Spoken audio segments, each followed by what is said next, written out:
what an extraordinary image this is.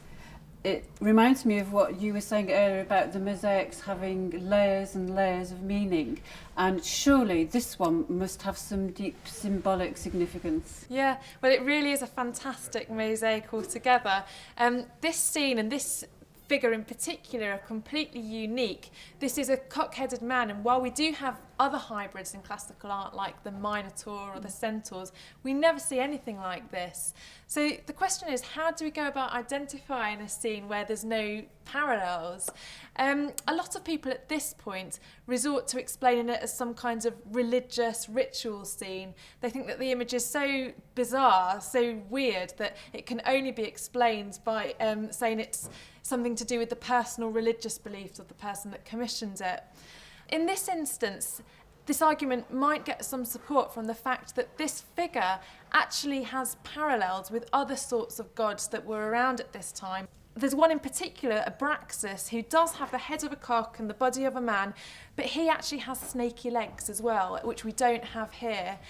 And there are other ways that you can explain images like this. People have noted recently, for example, that the costume that this figure wears is very like the hunters in the amphitheatre, for instance. But why does he have a cock's head?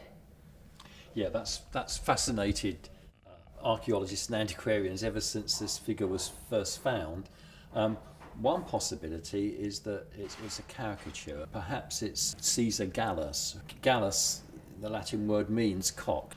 Caesar Gallus was a particularly cruel man, and it was said by his contemporaries that he wasted most of his time watching unfairly matched gladiatorial shows. He even rigged them so that there'd always be a loser and someone would die. So the connection of Gallus fits in very nicely with the other figures that we see in this panel, particularly the wild beasts.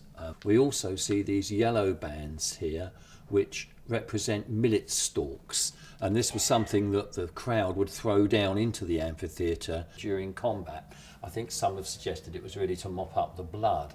To confirm what we're looking at, in the centre here we have the porticus or entrance into the amphitheatre from which the wild animals have entered. So whoever this cockerel-headed person is, perhaps the cruel Gallus himself, it rather looks as though he may be meeting his comeuppance in the arena that he so much loved.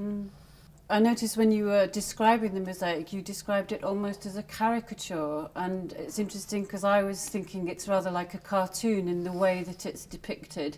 The style is really quite linear and there's no attempt at shading, and in that sense it's very different to the other mosaics here.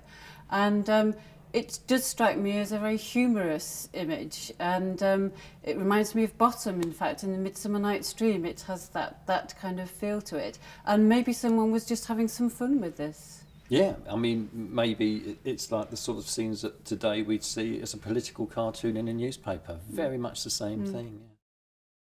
Yeah.